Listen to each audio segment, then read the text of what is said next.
Sí, Carla, tenemos un programa muy interesante, comenzando con materias constitucionales que están en toda boga en la coyuntura. Hay dos puntos fundamentales que conversar ahora mismo. Uno es que el Pleno mañana va a discutir el famoso dictamen que interpreta, entre comillas, el artículo 132 de la Constitución, que es el que faculta al Ejecutivo a presentar las famosas cuestiones de confianza. No nos referimos en sí al voto de confianza por el cual ya pasó el gabinete de Guido Bellido, sino a la facultad que tiene el Ejecutivo para, digamos, poner cuestión de confianza que si es negada, si el presidente del Consejo de Ministros la ha presentado, si es negada, el gabinete se va a su casa y por supuesto se considera que el Congreso ya censuró a un gabinete, como bien recordamos y como bien nos lo ha enrostrado la historia reciente del Perú al momento que el Congreso censura a dos gabinetes. El presidente de la República está facultado para disolverlo constitucionalmente. Hay toda una controversia en esos términos, pero por el otro lado se señala desde el Tribunal Constitucional, lo hemos conversado con miembros vigentes como Eloy Espinosa, hay una sentencia, hay un par de sentencias ya sobre el tema de cuestión de confianza que aparentemente habrían dejado con gran amplitud su aplicación.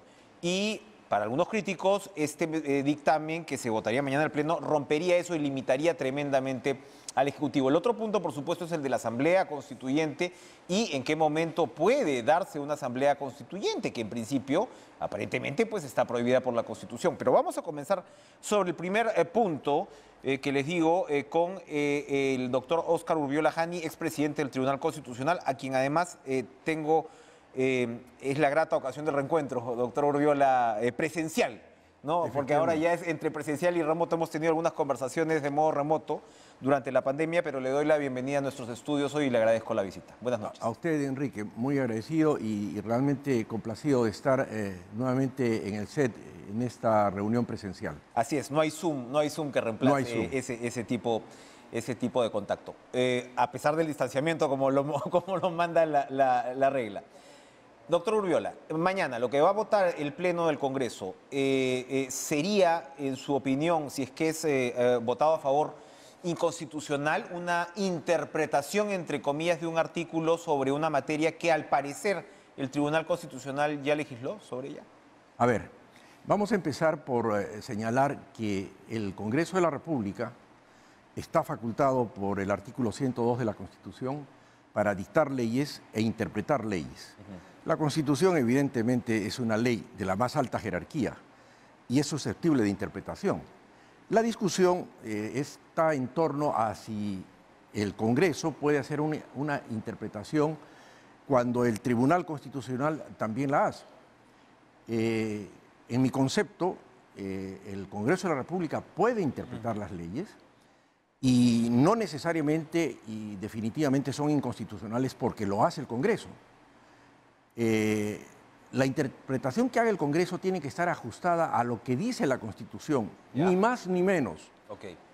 Si la interpretación de algún artículo de la Constitución, desde todo punto de vista de interpretación sistemática, literal, teleológica, o sea, de los fines que persigue la norma, se expresan en esa ley interpretativa, obviamente la ley interpretativa es constitucional.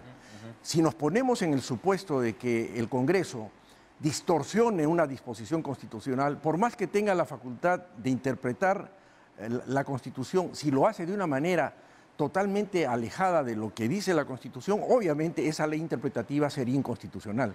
Y esto igual iría al Tribunal Constitucional. Efectivamente, porque el Tribunal Constitucional es el máximo intérprete de la Constitución, pero no es el único. Ajá.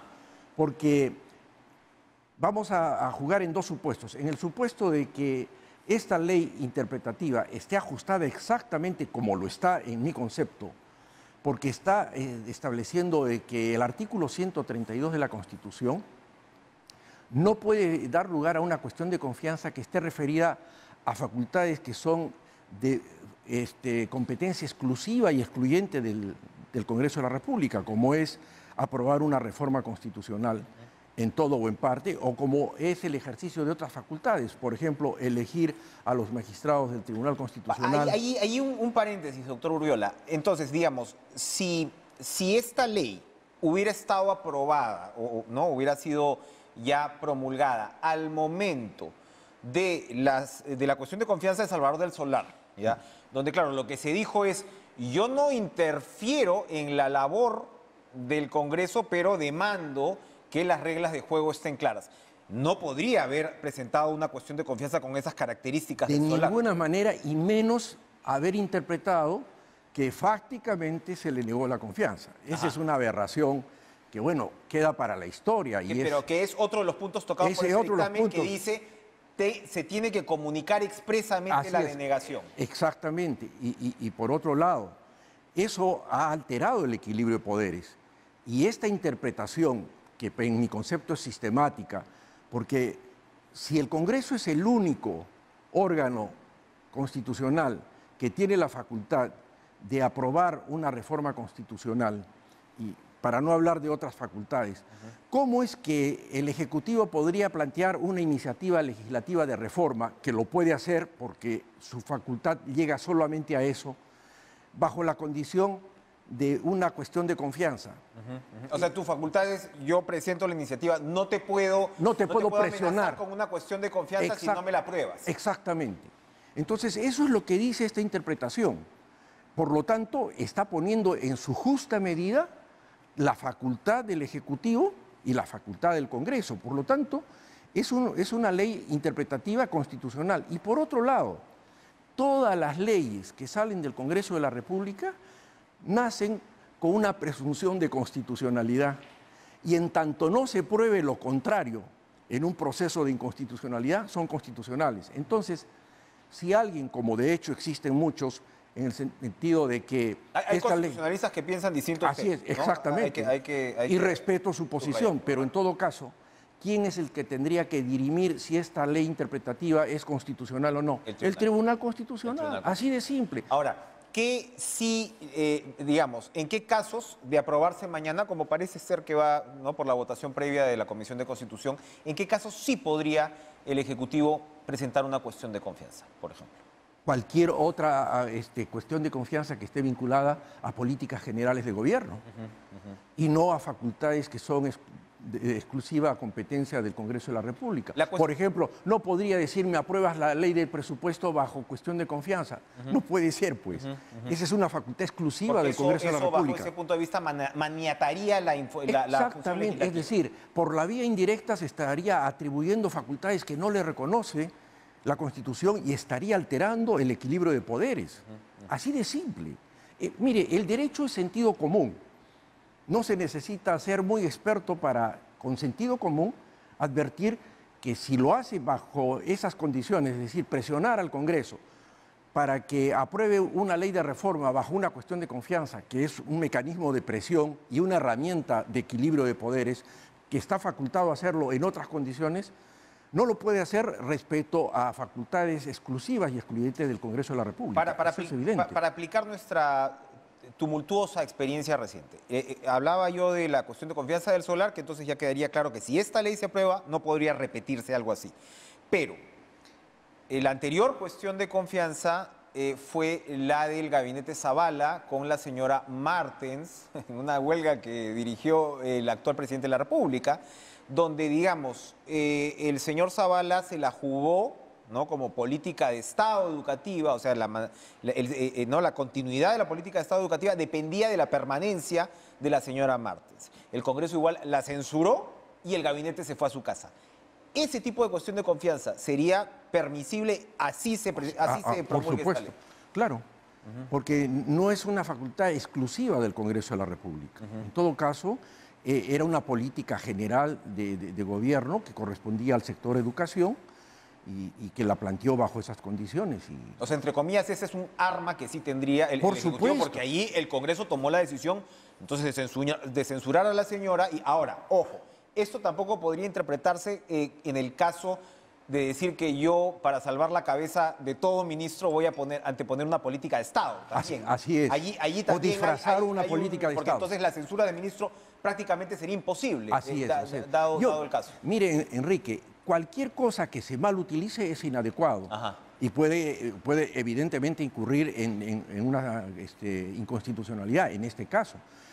hemos visto que la cuestión de confianza, por ejemplo, que dio lugar a la disolución del Congreso, estaba referida a una facultad exclusiva y excluyente del Congreso de la República, que era elegir a los magistrados del Tribunal Constitucional. Y por otro lado, se interpretó fácticamente que había una negativa, y eso no existe en ninguna democracia del mundo. Todos los actos de un poder del Estado o de cualquier órgano administrativo del Estado son eminentemente formales, máxime en el Congreso de la República, donde la expresión, digamos, de voluntad de un órgano colegiado como es el Congreso de la República tiene que observar una serie de formalidades, ahora, como es el voto y la contabilización del voto, y si hay los votos se aprueba o se desaprueba una moción, que no hubo en este caso, ¿no? Bueno, hay otro tema importantísimo, que es el de la Asamblea Constituyente. Allí, ayer conversábamos con el congresista Quito y yo le preguntaba sobre, a ver, el viernes, ¿no?, pasado se presentó un proyecto de ley para modificar la Constitución, es decir, para modificar el artículo 206 de la Constitución e incluir la Asamblea Constituyente como figura y como posibilidad. Y esto al parecer iba en contravía, ¿no?, de la iniciativa por referéndum que sigue en marcha por parte de Perú Libre, que incluso la propia vicepresidenta ha hablado al respecto. Entonces ahí, y el señor Quito al final lo que nos dijo es, no, vamos a ir por las dos vías porque consideramos que sí se puede por el referéndum, pero hay que aclararlo bien en la Constitución. Ahí entiendo yo colisiona un par de artículos de la Constitución, me parece que es el 32 y el 206, con la Ley de Participación Ciudadana, ¿no?, en lo que se basan para convocar el referéndum. Entiendo que cuando hablas de ya una asamblea constituyente o el referéndum para convocar una asamblea constituyente, la Ley de Participación Ciudadana remite al artículo 206 de la Constitución. O sea, puedes hacerlo siempre y cuando, ¿no?, se ajuste al 206. ¿Cómo es esto? A ver, porque esto es un debate de la más álgida actualidad. Así es. Vamos a empezar, Enrique, por señalar que en Perú Libre hay una confusión tremenda. O también podríamos pensar que no es una confusión, sino es una estrategia jugar a dos cachetes, como se dice vulgarmente. ¿Y por qué? Porque por un lado presentan el proyecto de ley para modificar el 206, que es el proyecto 174-2021, que ya está en la Comisión de Constitución. Lo conozco porque la Comisión de Constitución me lo ha remitido para que pueda emitir una opinión al respecto. Y en este proyecto, la bancada de Perú Libre pretende modificar el artículo 206, reconociendo con este acto que el artículo 206 es el único camino, constitucionalmente hablando, para poder posibilitar la convocatoria de una asamblea constituyente, introduciendo en el artículo 206 la posibilidad de que se convoque una asamblea constituyente. Esa es una posición.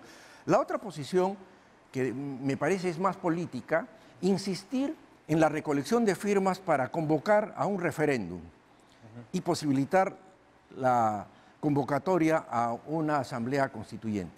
Esa es una actitud eminentemente política que no va a conducir a una asamblea constituyente por la simple y llana razón de que en el supuesto de que reúnan 30 millones de firmas, esos planillones van a tener que pasar por la mesa de parte del Congreso para que se le dé trámite como un proyecto de ley de reforma. Y nada más, no hay la posibilidad en nuestro ordenamiento jurídico, y lo digo claramente para que la opinión pública entienda, no hay la posibilidad de que firmando 20 millones de planillones de firmas, para que con esos planillones se convoque directamente una asamblea constituyente. Esa posibilidad es absolutamente la autoridad viable. electoral no tiene la autonomía para convocar un referéndum. En materia de reforma constitucional no la tiene. Y lo digo claramente, cuando invocan el artículo 32, y que entiendan los señores de Perú Libre, el artículo 32 no se puede interpretar aisladamente. Toda interpretación tiene que ser sistemática. El artículo 32 lo que nos dice es que puede haber un referéndum. Dice, en principio, ¿en qué título está el artículo 32 o capítulo? En el referido a la participación ciudadana, que no solamente habla de reforma constitucional en todo o en parte, artículo 32, sino también otros sistemas de participación ciudadana, como es la revocatoria de las autoridades, como es el presupuesto participativo o la rendición de cuentas, entre otras cosas.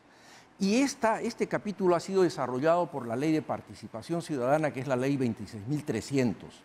Bien, yo no puedo interpretar el artículo 32 aisladamente, si quiero hacer una interpretación sobre reforma constitucional, el artículo 32 lo tengo que interpretar sistemáticamente con el 206, que es el artículo exclusivo de reforma constitucional. Es más, donde no se menciona la palabra o el término asamblea constituyente. ahí, donde no encontramos... Solo el Congreso puede reformar la Constitución, Así es. puede presentar el proyecto de reforma y mandarlo a referéndum, o puede reformar la Constitución vía dos legislaturas. Exactamente, eso es como cualquier todo lo que reforma se- constitucional. Asamblea constituyente no existe en nuestro ordenamiento constitucional, no existe. Existe en la doctrina y generalmente, y no generalmente, únicamente para salir de regímenes de excepción, un golpe de Estado, que no es nuestra situación. Nosotros estamos en un Estado de Derecho, de tal manera que aquí es, por ejemplo, la situación del 79. la del 92, 93. y la del 79. Preguntaba por el 79 porque era Así es. terminando una dictadura, ¿no? La Asamblea fue lo la forma mismo de salir. también fue la del 93, porque el gobierno del señor Fujimori fue una dictadura y por la presión de la opinión internacional convocó a un Congreso Constituyente Democrático, que además tuvo doble carácter. Era poder constituido, de facto, por supuesto, aunque hubo elecciones, pero él convocó y hubo elecciones. Y esas elecciones constituyeron la Asamblea Constituyente, que además de hacer la Constitución del 93, dictaba leyes constitucionales. O sea, leyes ordinarias, pero que se llamaban leyes constitucionales. Dictaba leyes. Tenía ese doble carácter, porque no había otro Congreso. Claro. Entonces, en nuestro ordenamiento jurídico no hay la palabra constitución, o constituyente, asamblea constituyente, Puede darse una reforma constitucional, para introducir esto. que es el famoso momento constituyente. Ah, El momento constituyente tiene que ver con, digamos, un acuerdo político, también decir, bueno, ha llegado el momento de introducir esta Ahora, figura. Eso solo lo puede decidir el Congreso de la República. Así es. Ahora, Enrique, si bien jurídicamente, en la medida en que se reforme la Constitución para introducir la posibilidad de convocar a una asamblea constituyente, jurídicamente esto es posible en la medida que el Congreso lo apruebe, políticamente no es conveniente porque no estamos en un momento constituyente, que es prácticamente borrón y cuenta nueva de todo lo que hemos avanzado democrática y constitucionalmente. Y claro, al menos el proyecto de ley como tal y la propaganda que se está haciendo para el referéndum, ¿no? Pero me refiero al proyecto de ley para citar un documento oficial. Claro, está planteando un cambio de modelo económico, básicamente, ¿no? O sea, a eso va. Se dice una serie de mentiras, que hay monopolios, que es un régimen económico que favorece a los ricos, y en fin, una serie En la Constitución, para terminar, doctor, la salud y la educación no son derechos, son servicios, que es lo que se está señalando. Mire, yo creo que quienes señalan esto no han leído la Constitución y simplemente repiten como loros lo que pueden haber escuchado por ahí de algún político que tiene toda la intención de copar el poder. Que sepan que la educación, la salud y cualquier otro derecho que no esté explícitamente en la Constitución está protegida por esta Constitución. Porque esta Constitución, en el artículo 3, tiene el sistema de números apertus, o sea, números abiertos, en virtud al cual cualquier otro derecho que no esté expresamente señalado en la Constitución, en la medida en que tenga relación con la dignidad de la persona humana, es un derecho fundamental. O sea que a esta Constitución no le pueden decir de que no ampara todos los derechos. La salud, la educación, son derechos fundamentales y que además tienen un amplio desarrollo en la jurisprudencia del Tribunal Constitucional. Mienten cuando dicen que quieren proteger a los más pobres. Yo creo que no los van a proteger a los más pobres si acaban con un modelo económico que ha sido exitoso y que va a dar la posibilidad de seguir combatiendo la pobreza. ¿Qué quieren repartir? ¿Pobreza? ¿Quieren replicar el modelo cubano, el modelo venezolano? Bueno, que vayan a hacer propaganda a otro sitio, ¿no? Doctor Óscar Urriola, gracias por estar con nosotros. Enrique, a usted las gracias. Tribunal Constitucional, vamos a continuar, por supuesto, desarrollando este debate, sin duda que está abierto, pero vamos a regresar después de la pausa para conversar con Claudia Cooper, presidenta del Comité Ejecutivo de Perú Min 35, exministra de Economía y Finanzas. Muchos temas también para conversar. Regresamos.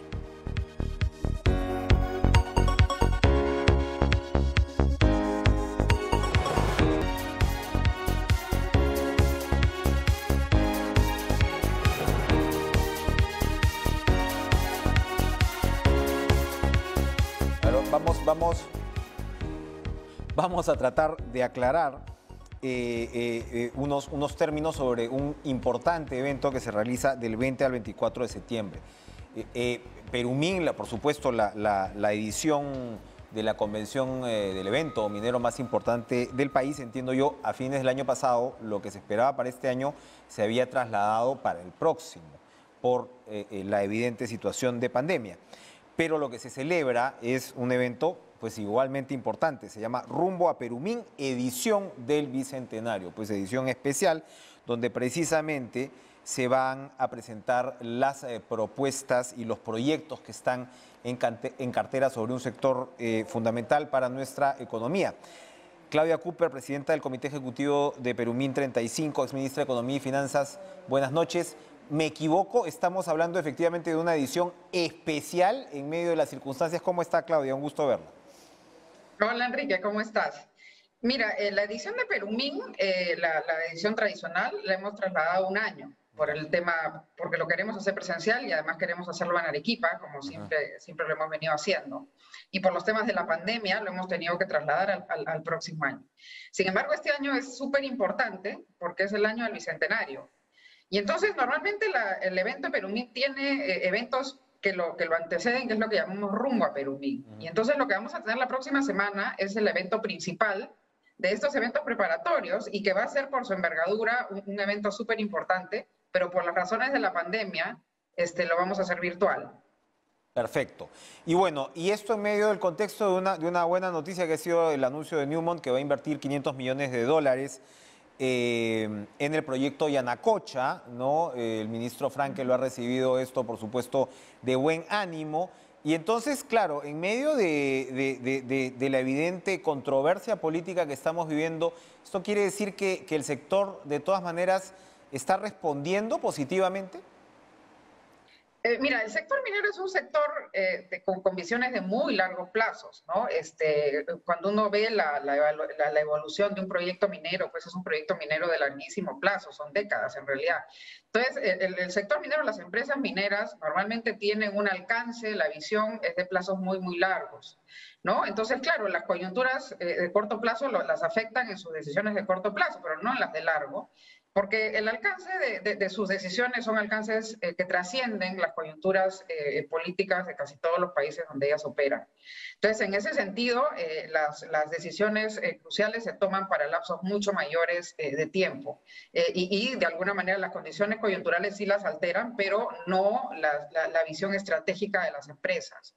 Y yo creo que en eso se enmarca la decisión de Yanacocha. Perfecto. Ahora, sin embargo, y a pesar de todo, los vientos son propicios en el exterior. Los precios, quienes revisan commodities pueden verlo. El cobre no ha entrado ya desde hace un buen tiempo a niveles muy importantes. El oro también. Y claro, lo que fueron años un poco tranquilos, digamos, en materia de precios, se ven, ¿no? Con mucho mejor cara. ¿Estamos frente a la perspectiva de un nuevo boom de precios mineros o esto puede ser un fenómeno pasajero? Bueno, estamos ante una coyuntura excepcional y me hace acordar algún minero que se inició a principios de los 2000, ¿no? En el año que se inició alrededor del año 2003.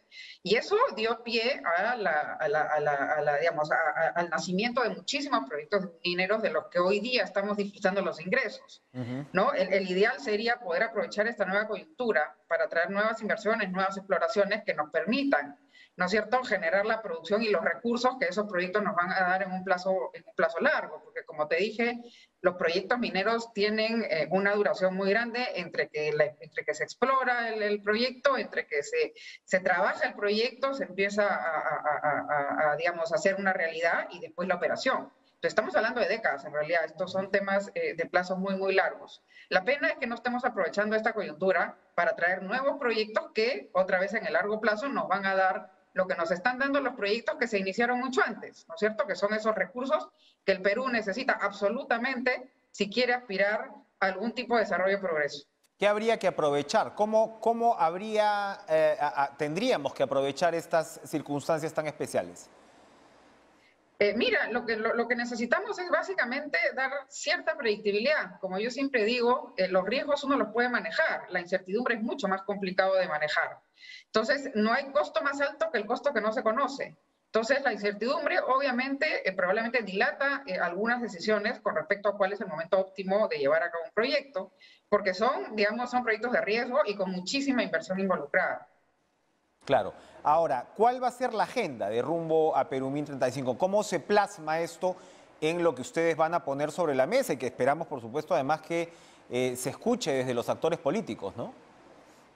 Sí, mira, la agenda, la virtualidad, si bien uno pierde cierta digamos, ventaja de la presencialidad, pues te da la posibilidad de hablar, ¿no? De conversar en los pasillos, de tener el feeling de los actores. La virtualidad lo que te da la posibilidad de reunir mucho más gente, que sería mucho más difícil traerlos hasta el Perú para que nos ayuden, ¿no es cierto?, a planear ese futuro que el Perú necesita, teniendo al sector minero como eje fundamental. Entonces, están viniendo los líderes de los principales proyectos mineros en el Perú, los líderes globales, además de los principales encargados de esos proyectos en el Perú.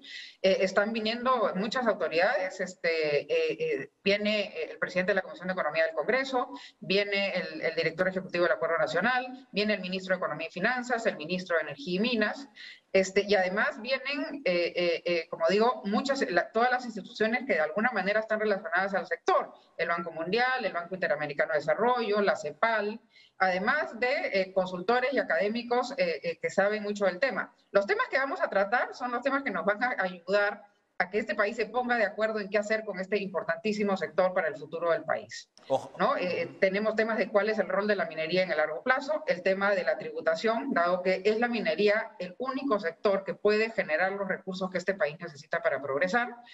También vamos a hablar del tema de competitividad, por supuesto que sí, y el tema de cuál es la sostenibilidad del sector, cuáles son los consensos a los que tenemos que llegar.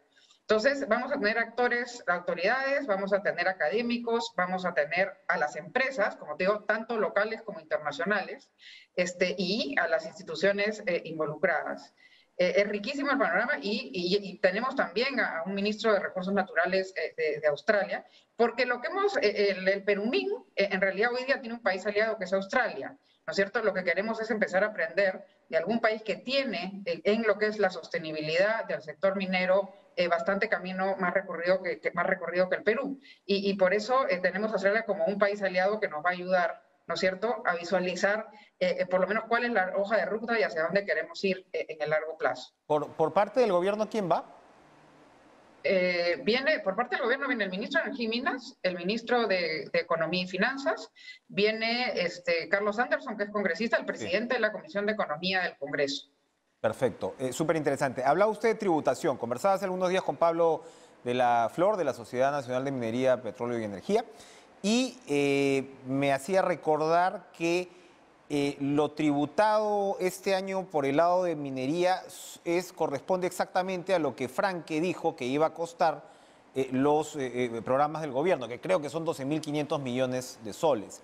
Y, sí. O sea, era una correspondencia mágica en realidad, prácticamente, pero claro, era como muy superior a los últimos años. Entonces ahí lo que me explicaba era que, claro, durante la gestión de Humala se vio este tema que al principio se llamó sobreganancias, luego fue el impuesto extraordinario, que en realidad cambia según los precios, ¿no? Entonces, claro, curiosamente o desafortunadamente, después de esta negociación fue que los precios bajaron, o sea, esto fue saliendo del boom, pero ahora esto demostraría que esa legislación que es la vigente sería, entre comillas, suficiente.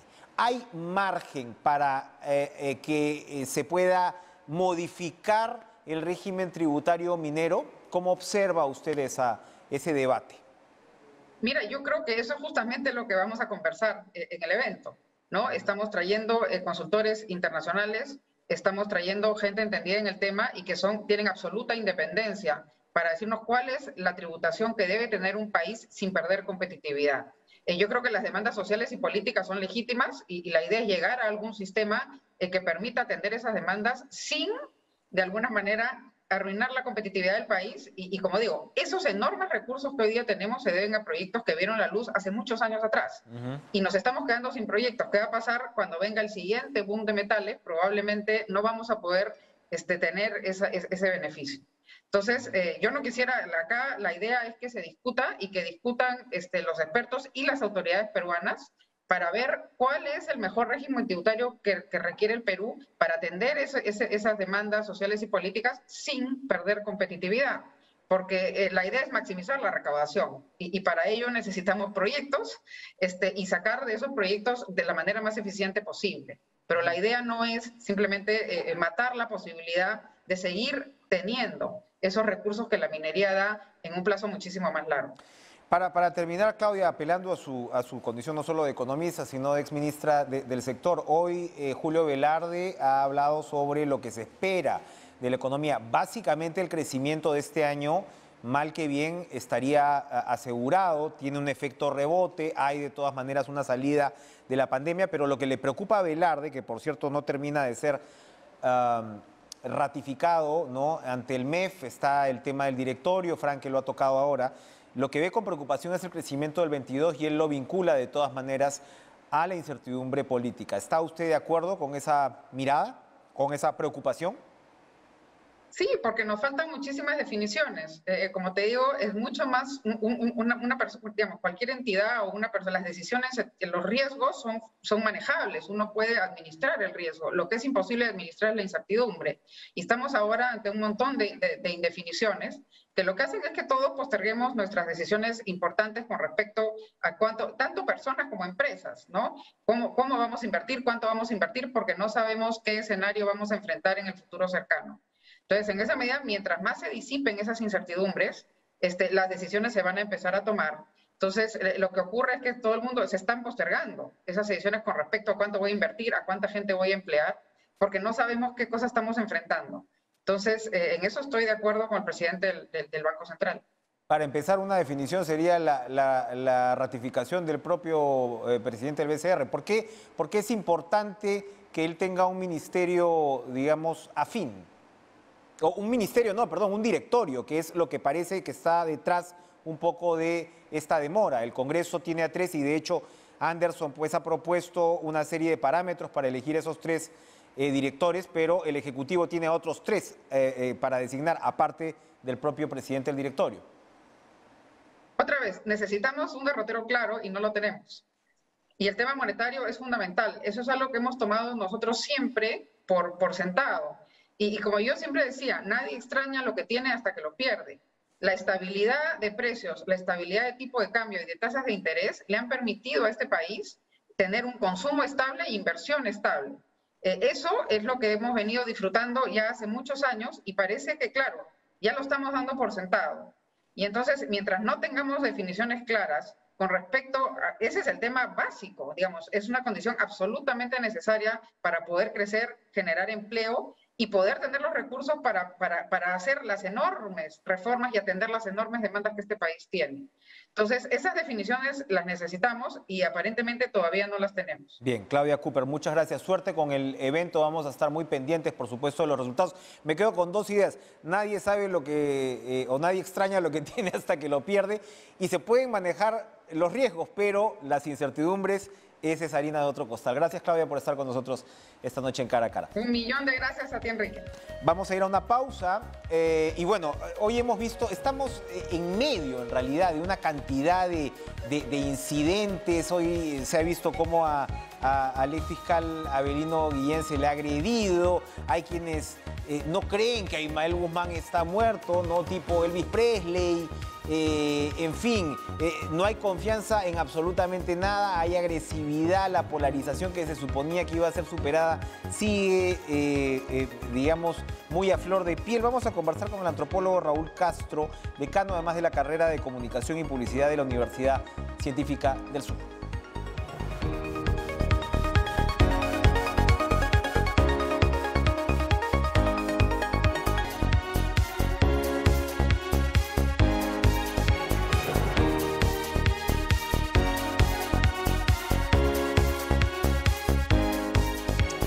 Tiempos difíciles en nuestro entendimiento, ¿no? Qué duda cabe, luego de lo que han sido 5 años difíciles, agotadores en términos políticos, el drama de una pandemia que nos ha lacerado realmente pero ahora mismo lo que vemos es esta situación de tensión que se manifiesta y se exacerba desde las redes sociales, se documenta, como lo hemos visto con la agresión al exfiscal Avelino Guillén, que ha dicho que ya en julio había sido objeto de otro tipo de conducta similar, de intolerancia pues, política, de radicalización política, podríamos decir, que se sigue agudizando en el país. Y por supuesto, claro, las contradicciones dentro del mismo gobierno suman, ¿no?, a este punto, las indefiniciones a las cuales se refería Claudia Cooper y la muerte misma de un terrorista sanguinario como Abimael Guzmán, de alguna manera entra a revaluar lo que podríamos llamar su legado, ¿no? O sea, no solamente hay gente que cree que no ha muerto Guzmán, sino que se comienza desde alguna medida a manifestar lo que ya hemos visto antes, que desde ciertos sectores se pueda relativizar lo que fue una acción absolutamente criminal. Hemos conversado hace algunos días con Sofía Maher de la Comisión de la Verdad, pero además, y termino con esto, en medio de todo, hay esta suerte de como se llama ahora, terruqueo incesante desde un lado y de, qué sé yo, genuflexión, ¿no? Desde el otro a cómo interpretar lo que fue este conflicto o este periodo de conflicto. Como digo, complejo, complicada la comunicación, intolerancia la que estamos viendo de uno y otro lado, y ojalá podamos recuperar un poco esta capacidad de dialogar. Voy a preguntárselo a Raúl Castro, antropólogo, decano de la carrera de Comunicación y Publicidad de la Universidad Científica del Sur, colega y amigo. Además, Tito, gracias por estar hoy en Cara a Cara. Buenas noches. Buenas noches, Enrique, y muchas gracias por la invitación. Con gusto conversemos de lo que te parezca necesario. Desde esta perspectiva de radicalización, donde a veces este tema de las redes sociales tiene a todos con los pelos de punta, los fake news, y se va haciendo cada vez más difícil un diálogo, que además comenzamos a ver esa dificultad y ya se reproduce evidentemente o se refleja entre los propios poderes del Estado, dentro de los mismos poderes y entre los poderes. ¿Cómo de alguna manera, desde, para empezar, ¿no?, un papel modesto de algunos medios, etcétera, se puede hacer algo? ¿Se puede hacer algo al respecto? Sí, mira, sin duda es un momento muy complicado, muy difícil. Yo creo que un aspecto importante por conversar de inmediato es ver el carácter del video emitido, autoelaborado por los ejecutores de violencia Ahí contra, lo tenemos. ¿no?, contra el exfiscal, ¿no? Es un video filmado digamos, con cámara, por el propio ejecutor de la violencia, ¿no? Registrando su acto, sabiendo, consciente de que existe una comunidad en la red que seguramente lo va a seguir y va a tener alguna apreciación sobre eso. Él no está solo, hay también otras personas que le dan estos gritos y estas acusaciones que es, pues, creo que todos sabemos ya un poco el guión de lo que vienen repitiendo desde hace tiempo, ¿no? Que es, como tú decías, esta estructura donde claramente hay unos villanos a quien hay que exterminar, ¿no? En ese sentido, es muy explícito lo que también decías. Existe una asociación entre el clima nacional con respecto a la necesidad, digamos, emocional, altamente emotiva de los peruanos de exterminar ese cuerpo del genocida Guzmán y de las actitudes violentas, ¿no?, de las actitudes intolerantes.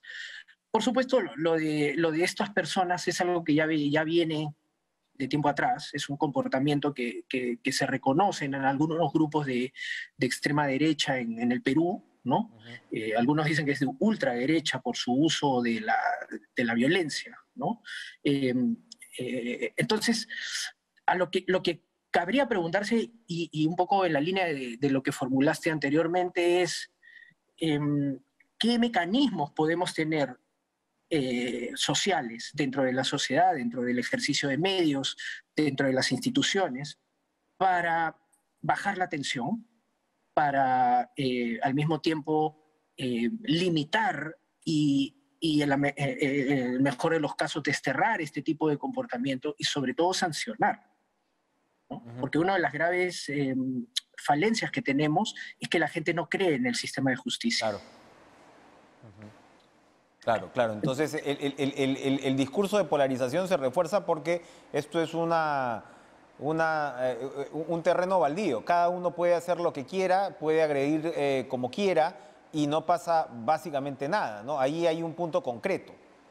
Así es. La impunidad es un motivador de comportamientos, ¿no? El otro motivador es algo en línea con el surgimiento de derechas radicales en todo el mundo. Digamos, Argentina es un ejemplo ahora con este fenómeno que acaba de surgir, ¿no? Con este outsider. Pero también lo vemos, digamos, en terrenos como en Vox, ¿no? En España, ¿no? Donde el juego con los límites del sistema es muy difuso, ¿no? Los límites se hacen difusos. Se puede dar el paso o no se puede dar el paso, y así como hay grandes enemigos, como estos grandes, digamos, fantasmas que hay que destruir a como el lugar, también hay otros enemigos asociados a, por ejemplo, la prensa, ¿no? La prensa que ejerce el derecho y la función de fiscalizar. También los sistemas de seguridad y de justicia, ¿no? Se los relativiza, ¿no? Y se les cuestiona. ¿Por qué? Porque en el fundamento un poco del surgimiento de estos grupos, y voy un poco a la esencia de la movilización política de la derecha extrema, es la creencia en un anarcocapitalismo, ¿no? En un capitalismo mercantilista, ¿no? Donde cada quien se defiende y cada quien pone la bandera donde quiere y se relativiza el ejercicio de instituciones que regulen la vida colectiva. Ahora, es bastante complicado el debate porque de un lado efectivamente está esta emergencia de de expresiones de ultraderecha que no habíamos visto así, digamos, tan reivindicadas, ¿no? O sea, aquí estoy yo y esto es lo que pienso, ¿no? Y sorprende, ¿no? Sorprende mucho además porque en muchos casos, y aquí no quiero caer en la caricatura, pero en muchos casos se supone que viene de sectores educados, etcétera, ¿no? Y bueno, caen en esa línea. Y de otro lado, si bien tienes un gobierno, vamos a decir, con un gabinete variopinto, hay un sector que, claro, que ahora está proponiendo una reforma total de la Constitución con un carácter fuertemente estatista, ¿no? Si uno lee el proyecto de ley, es evidentemente estatista. Lo que el partido Perú Libre convoca ahora en cursos y demás tiene un carácter, incluso con oradores que hablan mucho de comunismo. Entonces, claro, el debate se lo pueden comer los extremos. Bueno, eso es lo que nos pasó un poco en la campaña electoral. Y ese es el riesgo, porque cuando el debate se lo comen los extremos, ¿dónde está el sentido común? ¿Dónde está, digamos, una mirada un poquito más reflexiva, que vea a un sector, que vea al otro, que se ponga en los zapatos del otro, donde haya efectivamente empatía? Esa es la otra preocupación, porque los medios también en muchos casos se dejan contagiar por esto, ¿verdad? O sea, la otra necesidad es que en la arena pública se haga oír la voz. Esta voz, digamos, no quiero llamarla de centro, porque eso suena a chicha ni limonada, pero un poco más de sensatez, ¿no? Así es, sí, coincido absolutamente con lo que dices. Otro video u otra, digamos, emisión propalada hoy es elocuente de lo que dices, ¿no? La forma como una reportera de un medio de radio local fue minimizada, ¿no? Agredida por un guardia de Palacio, ¿no? Del presidente. Entonces, está claro un poco el esquema con el que trabajan. No es primera vez, es más bien una regularidad donde efectivamente es el otro extremo, desde otra posición ideológica, desde otro marco interpretativo, el arribo a ciertas condiciones de normativa de la vida pública es, digamos, autoritario, ¿no? Y ese es el gran riesgo de que ambos sectores ejercen cortapisas para la fiscalización de los sectores institucionales, de la vitalidad de las instituciones. Entonces, yo no, digamos, creo que hay un gran espacio que se le puede llamar de centro, pero podríamos también llamar de institucionalización o de fortalecimiento de las instituciones existentes, ¿no? Que es lo único que puede garantizar de que los derechos de las personas no se vulneren por absolutismos o extremismos, ¿no? Claro, ambas posturas terminan siendo antidemocráticas, ¿no? Por eso dicen que a veces los extremos se tocan, entre otras cosas. Totalmente, ¿no? Se han encontrado en una forma de lidiar con la prensa, se encuentran en una forma de lidiar con la prensa, ¿no? Se encuentran en formas de, digamos, fiscalizar también el flujo de los ciudadanos en la ciudad, la criminalización de la protesta, la organización, ¿no? Ese es otro de los objetivos. Y en la focalización, digamos, bipolar de los enemigos, ¿no?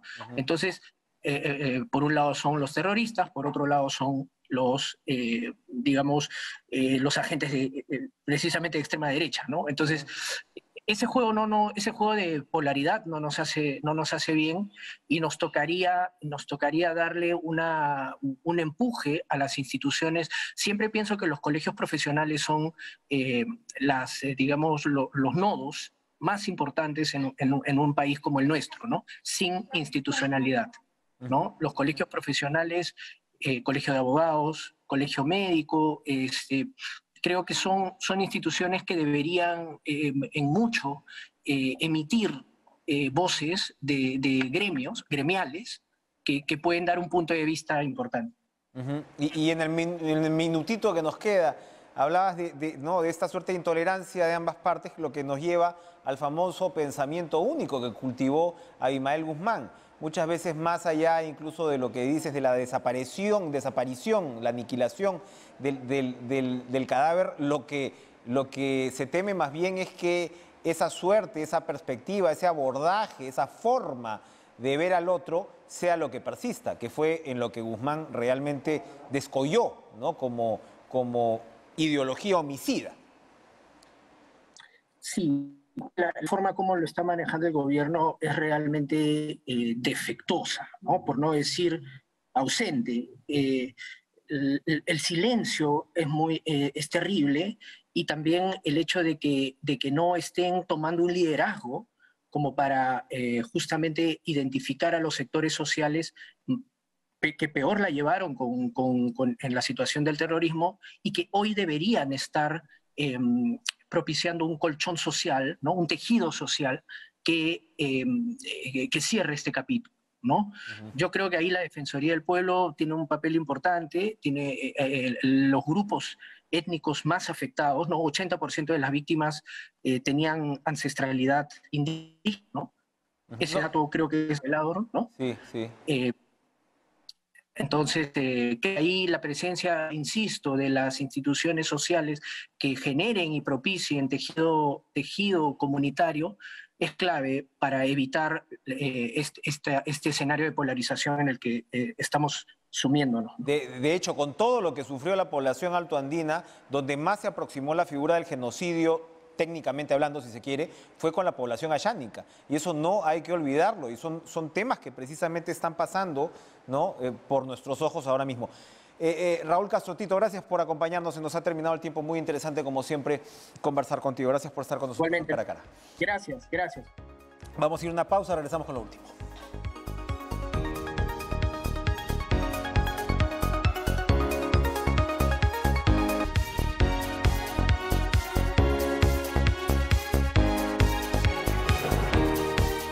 ¿Cómo lo hace? ¿Cuál es el negocio? No es una denuncia de presunta corrupción, ni mucho menos. Es el pase que le doy a mis amigos y colegas de Empared, Lucho Trizano y Joana Boloña, que reaparece con todo.